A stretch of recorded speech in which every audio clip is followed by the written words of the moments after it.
Ja, guten Tag. Herzlich willkommen zu diesem weiteren Panel, Expert Panel der GFFA 2022. Mein Name ist Robert Tittmann, Klammertitos. Ich bin Ihr Moderator für diesen Event heute. Worum geht es? Satellitengestützter Schutz von Eigentum, Besitz und Klima in Ostafrika. Ich werde kurz etwas unser Thema Boden einleiten, ein paar einleitende Bemerkungen verlieren, bevor wir dann die Agenda uns das Programm kurz angucken und dann die Impulsvorträge und auch zwei weitere Erfahrungsberichte und Kommentare hören werden. Kurz zum Thema Boden einleitend von meiner Seite. Was bedeutet dies? Was verbinde wir damit, auch mit Hinblick auf dieses Expertenpanel, was wir heute besprechen wollen? Dazu habe ich 3 Punkte. What does this mean for the expert panels? And I have 3 points on that. How do I consider soil loss, soil eviction? What is my experience? What is my observation in Eastern Africa and Uganda? Loss and eviction from soils. And the third point, where we will hear from our expert who we have invited, what can be done, values for new living conditions, what tools do we have? Well, my first contact with soil was with my mother-based family, which comes from Silesia, near the Bauhaus region. And at the end of the World War, their farm was disowned in 1945 and 46.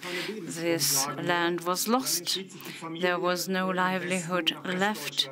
And then the family decided to go west to Western Germany and build up a new life. This is where I was born, where I grew up, and the story went quite well.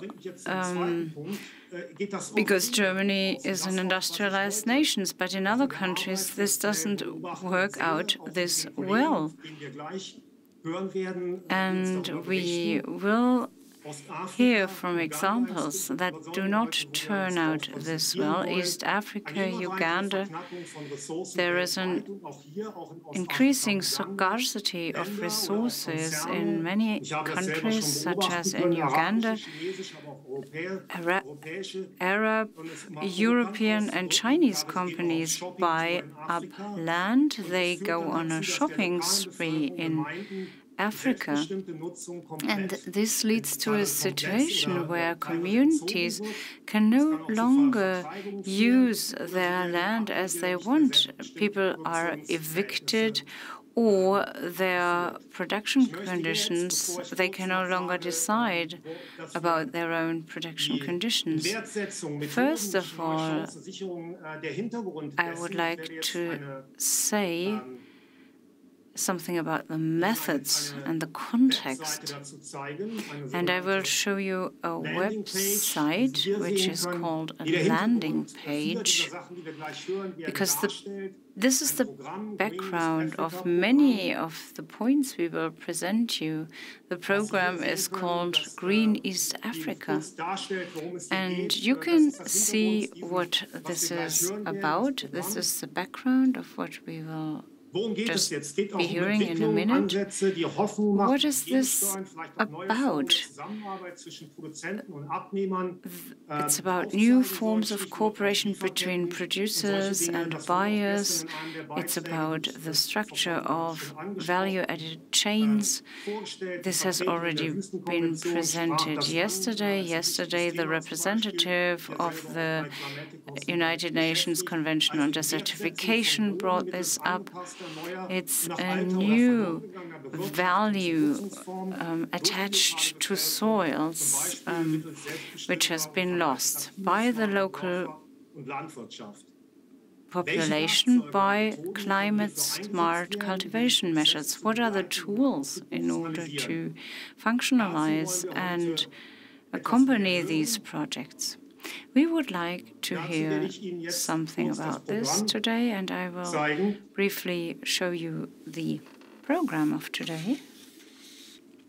Wir werden zuerst zwei Impulsvorträge, einmal von Laura Benz. First of all, we will hear from Laura Benz from Climaticus. She will talk about land ownership and livelihoods of small-scale family farms in Uganda. And then we will hear from Mr. Geiselhofer, who will speak about satellite-based mapping models as the basis of a solution strategy. Then we will have two Caritas representatives, Father Hilary Muhezangango, and then Betty Namagala, who will share their experience with us. Wenn Sie weitere Hintergründe zu den Referenten, dann würde ich Sie bitten, auf die... If you want to have more background about the speakers, please go to our website where you will have more information and background of our speakers. We will collect your comments and questions in the chat.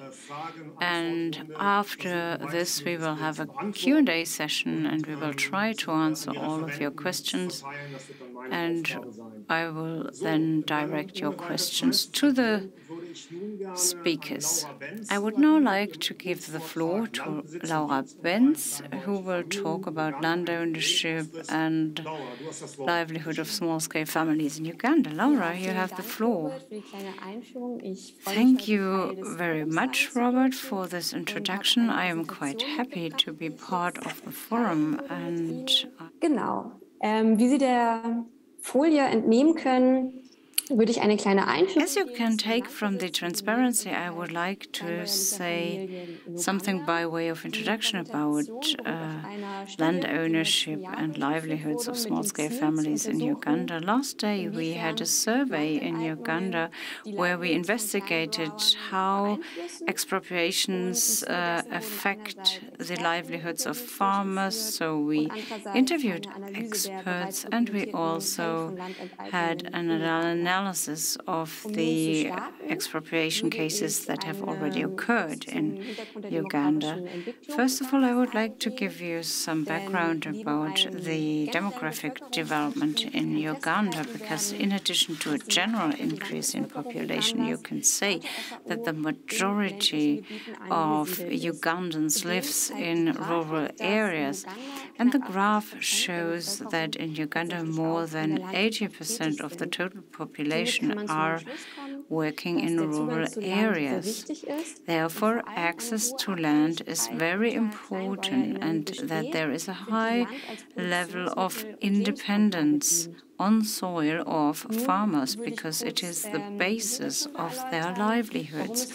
Let me now talk about the background, why the land tenure conditions have changed. We were able to identify three factors. First of all, the increased level of land expropriations. And in Uganda, these expropriations are in the context of other expropriations in East Africa, and since 2007, there was a sharp increase as a result of rising food prices. And there are also general factors such as the global population growth, changing dietary patterns, mainly more meat consumption, but also an increased demand for renewable energies. A second important factor was identified. This is the hereditary system in Uganda. In many African countries, there is a very traditional way of bequeathing your property, and normally the sons inherit the property, and therefore you have more and more fragmentation of former land plots. And then there is the factor of climate change, which decreases the productivity of existing land. The conclusion to be drawn is that there is an increasing shortage of land in Uganda and that access to land is hampered for small-scale family farms. And I would like to talk about the effects on rural populations now. There are also some positive effects, among them the expansion of the infrastructure and also better access to health and education, and also yield increase based on new technologies, based particularly on big projects. Despite these positive trends, it has become clear that the vulnerability of the village population has increased in recent years because, due to the scarcity of land, more land is sold, and they think that their lives get better when they migrate to the cities.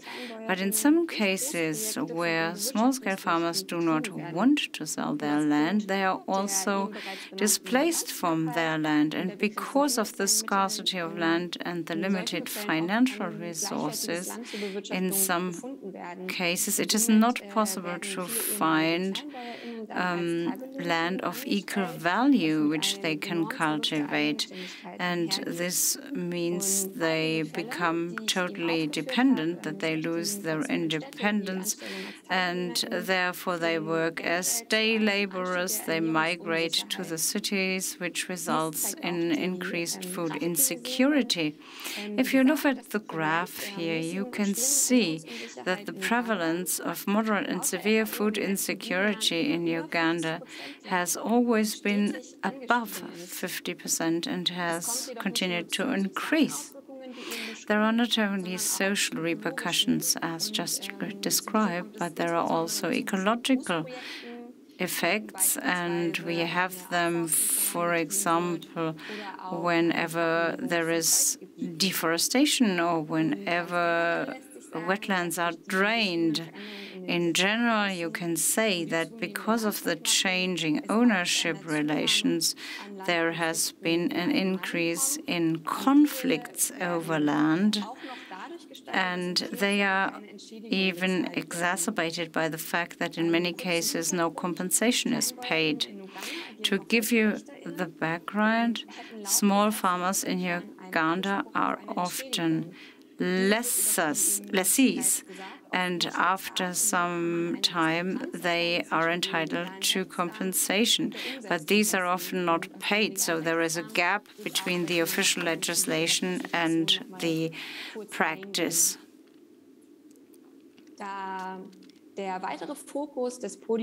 Since the panel focus will be on mapping, I would like to also talk about mapping, especially the opportunities and challenges. In general, you can say that there have not been many studies on mapping, and they haven't been implemented in Uganda. Nevertheless, the local experts consider them to be very promising. Some of the possibilities are that the limits, the boundaries, can be better visualized, which could contribute to reduce conflicts over land, because the limits around certain cultivated areas are clearer. And this also makes it possible to register the land and to put them into a cadastre. So this could be a protection from expropriations. And this can also increase the awareness of environmental threats. And these maps can also reflect ownership conditions better, which increases planning security and also promotes sustainable management. The challenges that were mentioned include limited financial resources and also the lack of knowledge with regard to the technologies used and, above all, the application of these technologies. A third point that was mentioned was that due to the conflicts over land, there is a lot of doubt and distrust, and that people fear that once the land is mapped, it will also be expropriated. And this is even reinforced by the fact that the technologies used cannot be fully understood. And therefore, my interim conclusion is that it is important to see the technologies and to put them into a local context. This gets me to the end of my presentation. I would like to thank you for your attention, and I would like to give back the floor to Robert. Thank you very much, Laura, for this first keynote contribution. We will now listen to Hans Geisselhofer from Space to Live. He will talk about satellite-based mapping. You have the floor. Hello, everybody. Could I have the first slide, please? Yes, this is the topic of today's meeting once again, satellite-based protection of customary law, environment and climate in East Africa. I would like to briefly present myself. For 35 years now, I've been a consultant and development assistant in various areas of Africa. Now I'm a senior expert participating in Zoom trainings for satellite-based protection of all these customary rights. And I'm also dealing with problems together with the Catholic Rural People's Movement within the context of mapping. Now, why do we need all this? Could I have the next slide, please? You can see from my work in 2014 in Sierra Leone that land grabbing does not only mean evicting the rural population on the ground. Sometimes this is a smooth process because some chiefs or ministers exert pressure on the people and people expect jobs from that.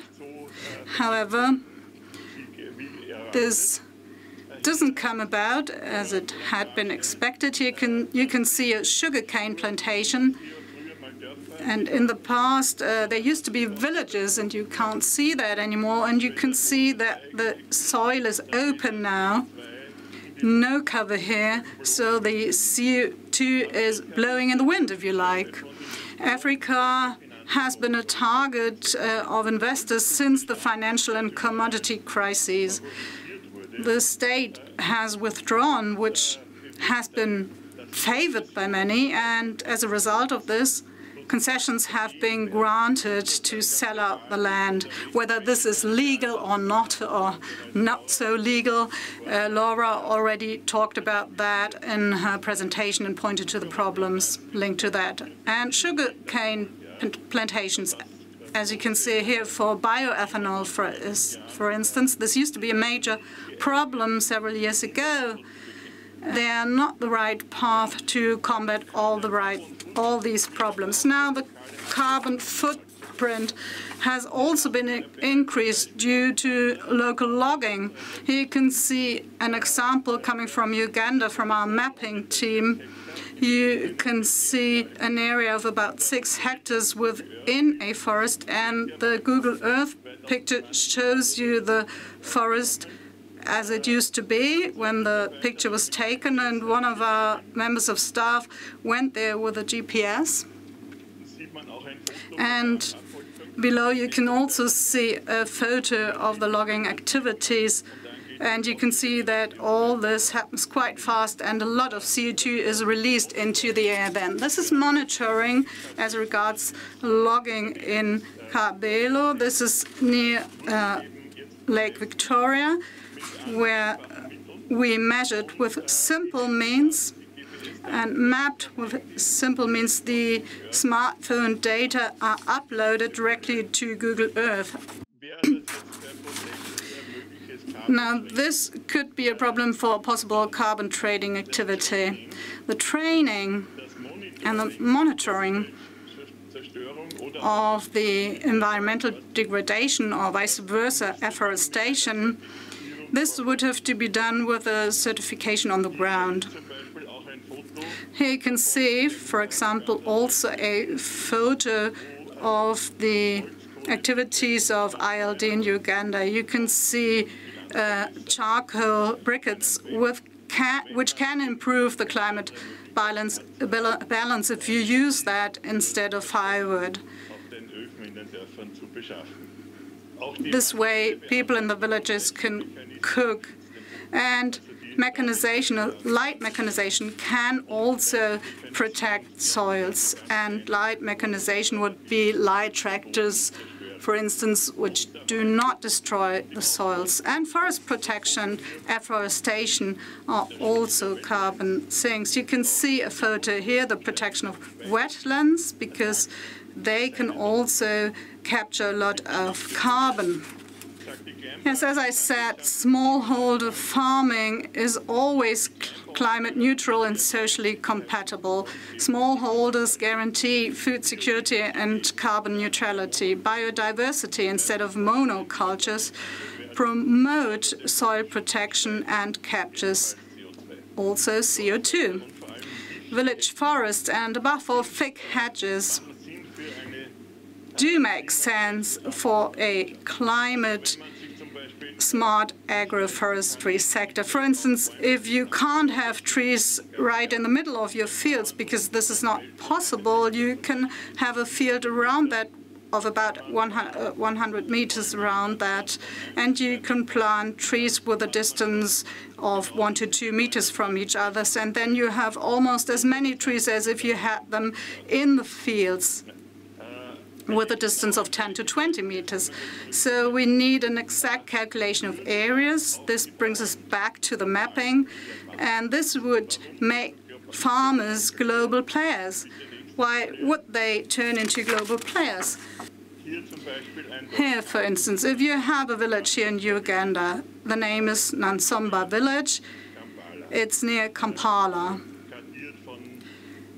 It has been mapped by one of our members of staff, and here in the photo on the right-hand side, you can see how that works. You have a tablet or a smartphone and an app, which is available. It has been programmed by a Brazilian agricultural expert. It's called GetPoint GPS. You click 3 times on it, and then you already have the data on your smartphone. They are stored there. You can send them via email, and from there you can directly upload your data on Google Earth.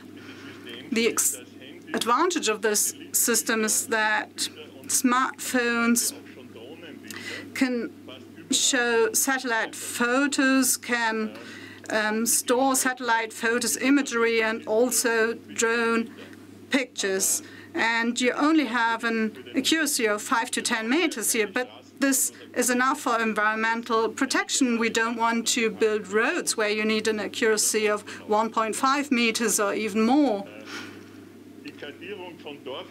The mapping of village borders is what you can see here. You can see a circle around this village in the center. It's just hypothetical. Thus far, the people don't have any registered village boundaries.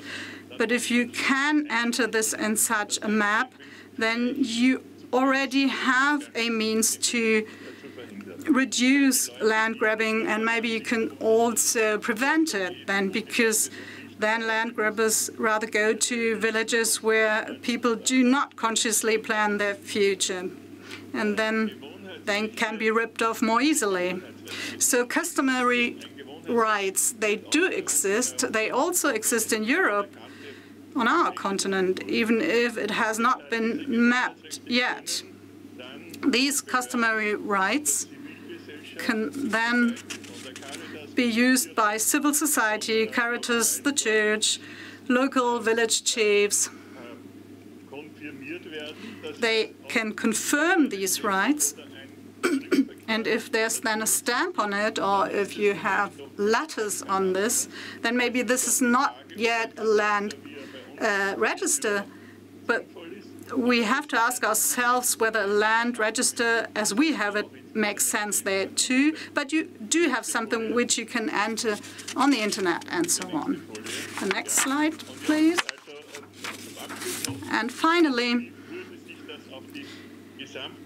what about the climate problems across the globe? What about its effects here?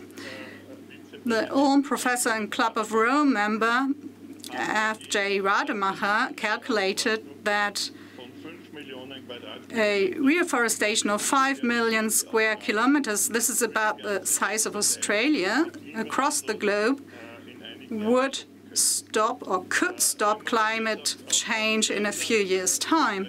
If you relate this to Uganda now, I estimated 50,000 villages. I don't have any exact figures here. So if every village planted at least 10 hectares, then we would already have 1% of this global reforestation plan of Professor Rademacher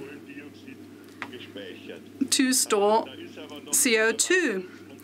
However, this does not yet include forest protection and soil improvements through local farming systems. However, we need a training before that.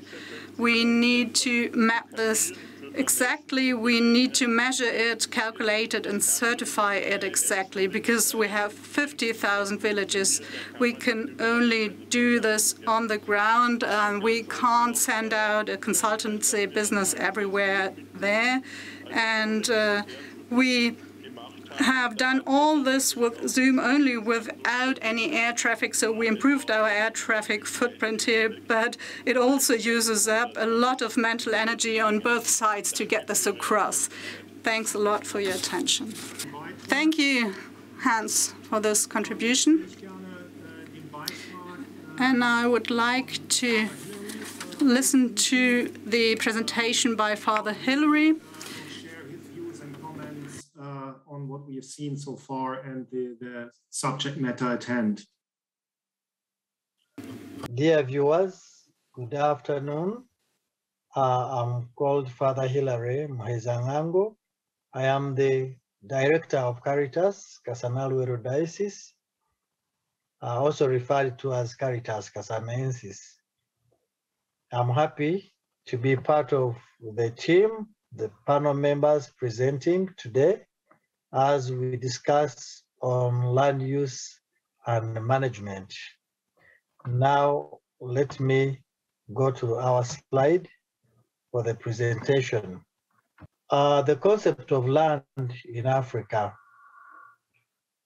For a true African, land is neither a commodity nor an individual possession. It doesn't belong to humans, but it is a gift from God. Land is a natural endowment. It can neither be bought nor sold. That is how Africans think about land.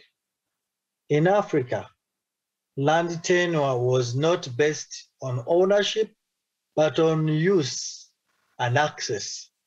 So there was no sole owner of land, but anybody could use the land and access it. Land belongs to the living, the dead, and the unborn. Hence, land is inalienable, a gift from God. For Africans, land is everything. Depriving one of land means robbing them of their personhood, being, and identity. Much as it was perceived rudimentary, but traditionally Africans were able to conserve and manage their land and the natural resources.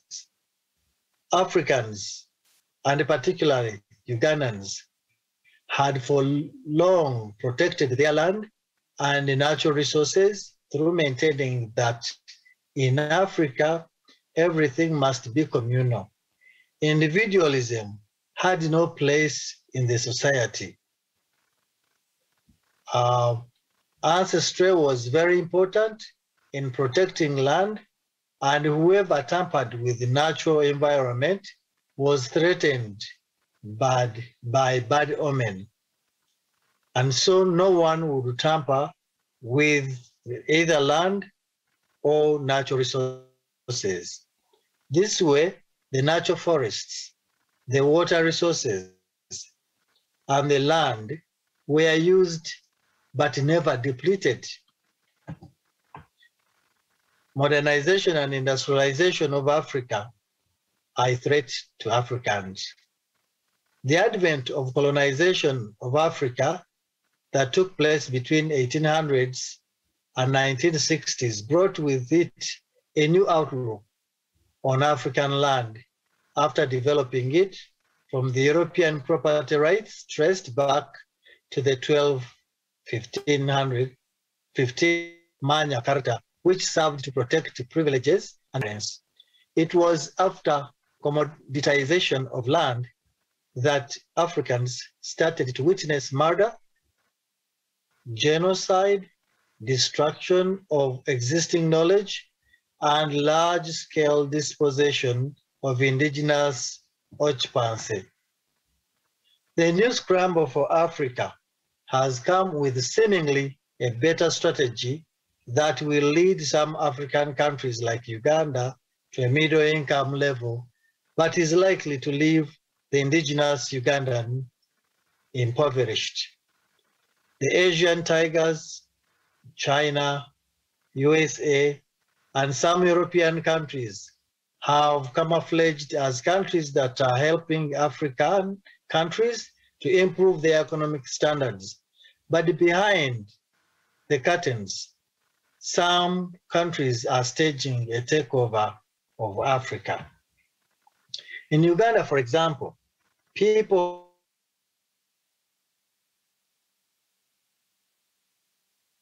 have been bought off their traditional land with the peanut in the name of industrialization that will give them jobs. However, when I consulted employees of some of the industries, it is unbelievable how the local employees are treated. Some people are hawking items from industries on their heads for miles, and they may spend a day without food or even water to drink because they have no money and they have not been able to sell anything off the street. People who are working in the factories get accidents within the factory, and they are not treated by the industries or by the industry owners. People are paid little salary or wages, about 7,000 Uganda shillings per day, or €1.5 per day, which is just a day's meal. And these are people who have maybe sold their land and have now resorted to going to work in the factories. People who are working in the industries are not allowed to practice their religious obligations. For example, going to church or to the mosque to pray. Even when they lose a loved one, they are not allowed to go for the burial. If they do so, then they are going to lose their job. Globalization, by dictating the individualization and commoditization of land has caused irresponsible and unsustainable use of land, and chunks of indigenous people's ancestral land have been sold off, leaving the younger generation with no land to inherit. The fear is that with the rapid urbanization and industrialization that is not culturally integrated, the future generation might lose both land and society and social identity. The way forward that probably might help. Not all indigenous knowledge on land use and management was void, that is for sure. A large part of the community still lives with one leg in the modern era and the other in the traditional era. Therefore, there is great need of integrating indigenous knowledge with the new strategies of economic development, like industrialization and many others. Using the village development model and mapping, we have managed to mobilize and sensitize communities based on their villages to carry out communal activities that enhance sustainable land use and management in order to reduce the level of land conflict in their villages. Through the Green East Africa initiative and with the support from ILD and BMZ Germany, we are implementing the Kakawesa program, through which we are working with 7 other organizations in Uganda and Kenya to help indigenous landowners work as a village community to protect their land from land grabbers through the village development model and mapping approach. We also use the same avenue to promote climate change mitigation and adaptation practices. For example, reforestation and afforestation, watershed management, and promotion of renewable energy in 16 districts in Uganda. This map here shows the mapping process that we did in Kabingo village in Shema district, and it shows the mapping of the area and also the watershed management practices that we promote. So we thank you very much for listening to me, and I pray that this GFFA forum becomes a success. Thank you very much.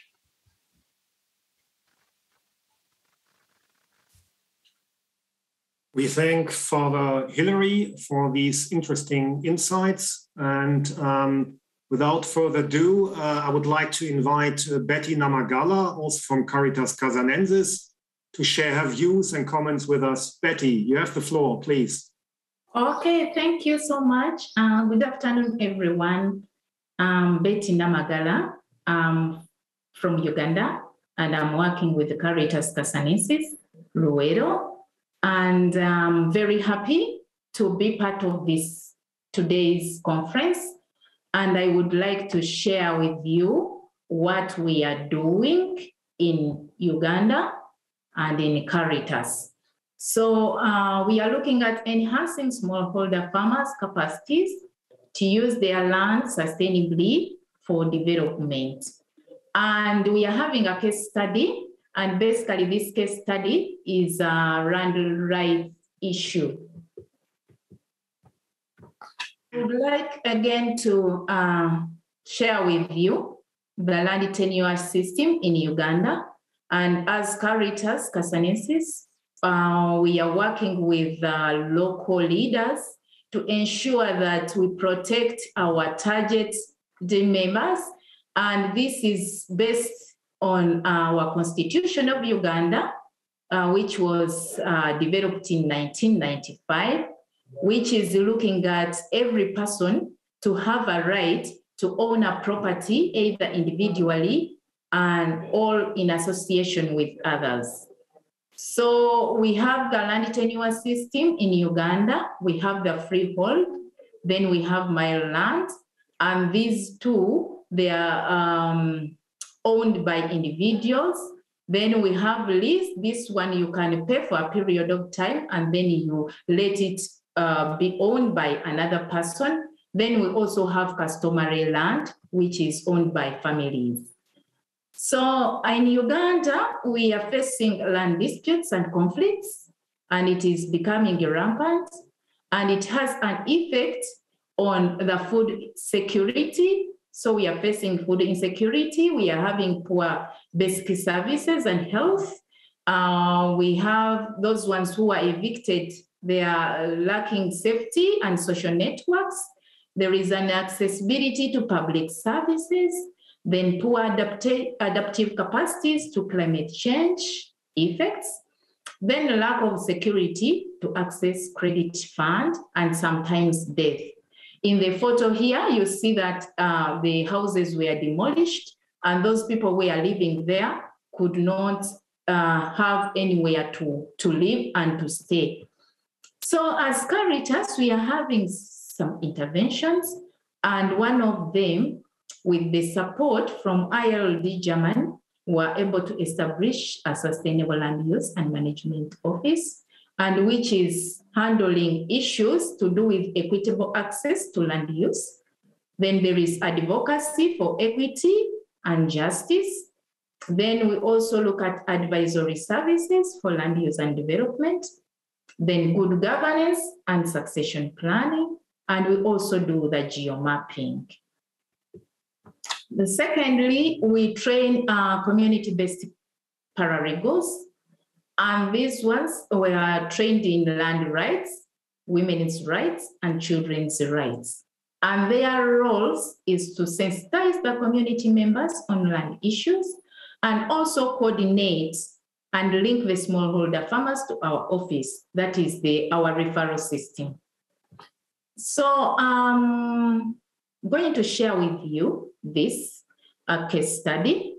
And this lady is in the Rural district and is called Inakagwa Eunice. And she's owning 1.5 acres of land.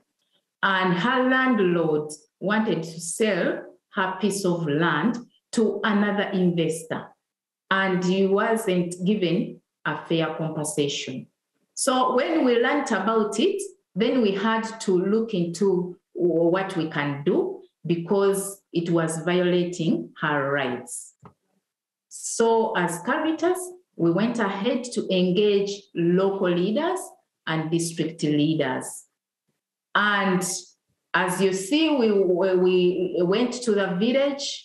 We engaged the sub-county officials, the district land office, the district land board, the resident district commissioner, and there is also a local legal aid company.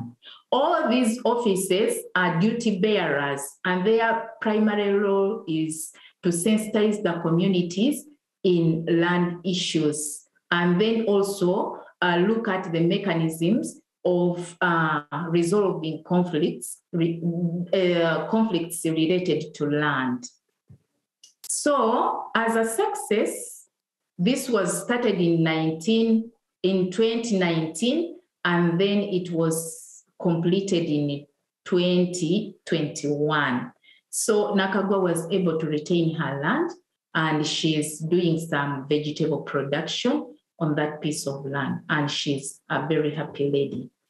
So this is one of the maps for her farm, and it shows the boundaries where she's located.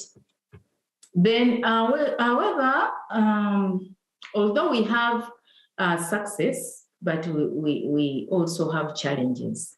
And some of the challenges, as geomapping is something very good, which shows the owner of land, the boundary, But again, it raises some suspicion since some people have doubt and are fearing for land eviction and grabbing. Then secondly, we need more personnel as we have to do land mapping in all our targeted members.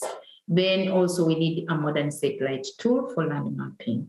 Solutions, we are creating awareness and we want to reduce on the suspicion so that people can really understand the benefit of mapping their land and also having the community-based paralegals and also refer their issues to our office so that we can help them handle. Then secondly, we need to do more participation of their community members. Then also Caritas as an organization, we are reducing slowly, but with the time, the doubt and suspicion members are having. Then finally, we are looking at procurement of better satellite tools to enhance our mapping exercise. So thank you so much for listening to me, and I wish you the best. Thank you. Many thanks, Betty, for your interesting views and comments. So, wir haben jetzt noch einige Minuten. Well, we have some minutes left until we'll be winding up our event. And we will start with 2 to 3 questions which result from our presentations. The first question would be a question to Laura, to your presentation. If we think about the reasons for land scarcity in Uganda, on the basis of the research which has been carried out and on the basis of the interviews, can we mention a driver for that, or is it several drivers? Or can you maybe weigh the factors which have more influence than other factors on the basis of your study? Thanks a lot for the question. As it has been said, the original focus of my work was to find out about the effects of land grabbing or land scarcity. And on the basis of the expert interviews, it became clear quite fast that it is an interaction of various factors where no single factor has a major role to play or is the major driver for that. And in addition to that, because of the range of the interviews, 3 factors have been mentioned all the time, which also cropped up in my presentation. This is expropriation, inheritance law, and climate change. In some interviews, minor factors were mentioned too, transnational migration, for instance, or a domestic growth of the population, but it's really a very diverse picture relating to various factors which come into play here. I would like to add the following. My study related to the past, so it depicts the changes thus far. However, it has been mentioned quite often in the expert interviews that if you take a look at the future, climate change is considered to be the most important challenge, and with regard to the future, it will be or is seen as the main driver here. And on the other hand, you also have to bear in mind that there are regional differences too. Betty Amagala mentioned several types of land ownership in Uganda. In various areas of Uganda, customary land is widespread, and in this context, thus far there have been few expropriations, whereas in central Uganda, leasehold land is widespread, and because of that, there are more tendencies towards land expropriations. So the different factors can be weighed differently according to the area in Uganda we are talking about, but in general, it's an interplay of various factors. That's it. Thank you, Laura. And now we have a question to Hans.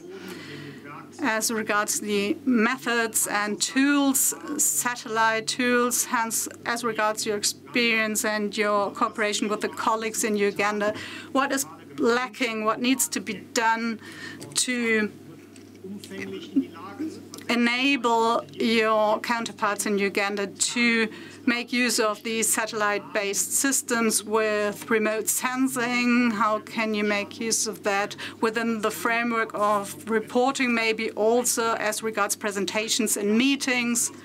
Maybe you can explore on this a little bit. Yes.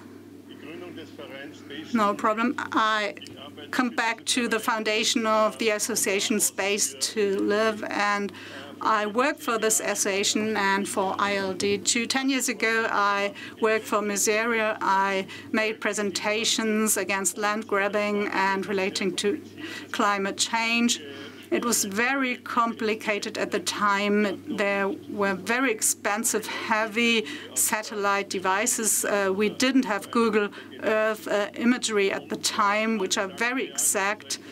And everyone told me, it's very nice, but it's too complicated, and it won't be a technology which will be used. But now, today, in Africa, there are several smartphones in every village. You don't need heavy GPS devices today. You have good internet connections, so you can get the data across without any typos.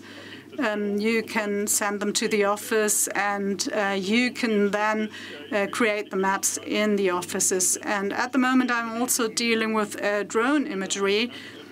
There's a huge surge here. So if Google Earth did not work, and sometimes it doesn't work, I showed you some pictures which were not really up to date too. So you can buy a drone or hire a drone for a few dollars, and the drone then flies over a village, and you can easily put the data together and then work with that.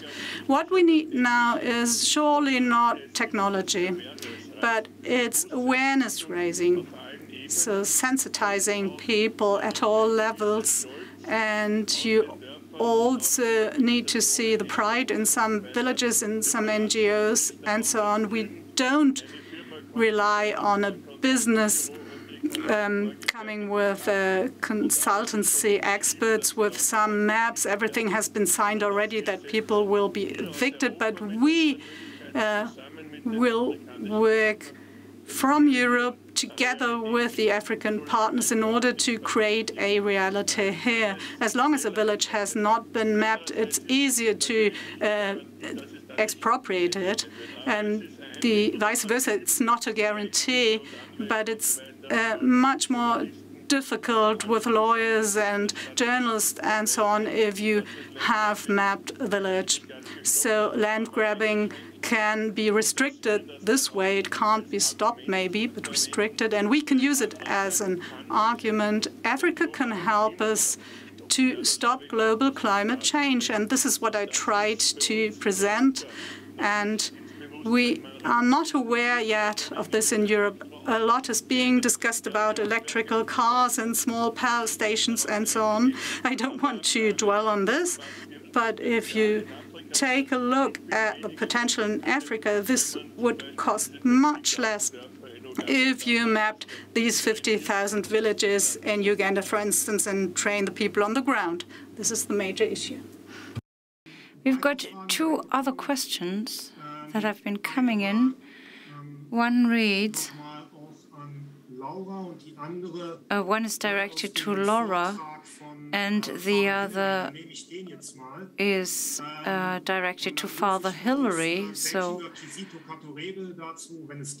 And the last one for Betty. Marian Varga asks. It's about the presentation of Father Hillary, so I would like to ask Betty or Kizito Katurebe to see whether they can answer that. From Marian Varga, Father Hillary said that for Uganda, for young people, land property is understood as common. Do you think that globalization or capitalism are a major threat for Africa? If one of you would like to take that question, please. Betty or Kizito? Sorry, I was not hearing most of the things you were making, but I had the presentations in English. Yeah, globalization, as Father noted, from the time of colonialism or industrialization, our land tenure system really got disorganized. That is when we got the 3 or 4 models of land ownership. And in reality, to be short to the answer, globalization has a threat or has been a threat to land ownership in Uganda or even in Africa. However, now with the new innovation in technology and the support to sensitize the people to come back to the original methods of owning land, we still have hope that it will come to normality. But of course, the major cause now is poverty. Once people are poor, they end up disposing of the land and they become landless. That's what the little I can comment on that question, if I understood it well. Thank you, Kizito. We have another 2, maybe time for another question. Laura, there's one question for you. Did you see that in the chat? And no, I have no access to the chat. I will tell what is asked. Mr. Claudio Salmeri, a question for Laura. I know you understand English well, so I just talk in English. In your presentation, you mentioned the gap between legislation and practice in Uganda. Could you briefly expand on that, maybe with some additional details? Alles klar, genau. Also der Rechtsrahmen wurde. Yes, the legislative framework was changed in 1995, and more focus was put on individual ownership rights. Betty also introduced them. There are 4 different types of land ownership: freehold, leasehold, mylome, and customary ownership. And because of the law of 1998, lessees were strengthened. Many smallholder farmers are lessees in Uganda, and as Father Hilary said, the cultivation of land is at the foreground, and you can have an owner and a lessee who are different persons. And after 7 years, the lessees get compensation if they are removed from their land in order to protect smallholder farmers to be displaced without financial means and to prevent negative effects on their livelihoods. So you can say that the legislative framework is there, but the implementation of this framework is not ensured because often compensation is not paid and local communities are not even included in the negotiations on the land sales, and they just get a notice that they need to clear their land. I hope this answered the question. Otherwise, it can be specified. Thank you very much, Laura. Well, looking at the clock, this takes us to the end of our session, and I would like to warmly thank Laura, Hans, Betty, and Father Hilary for these interesting contributions and the different perspectives that they shared with us. They shared also the background on land and the problems associated with it. Laura reported about modern tools, remote sensing data, and so on, mapping by Hans, and Betty, who informed us about the effects on the local population, also with a case study. As Father Hillary said, they put it in a historic context. They explained how is land considered by Africans and land ownership. And then we had some final comments.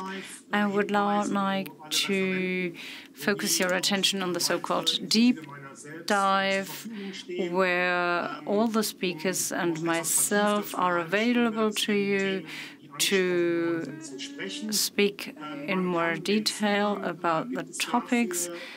There is an access link under the live stream of the GFFA homepage. So yeah, there is an icon saying deep dive. You can log into the chat, and I would like to welcome you there.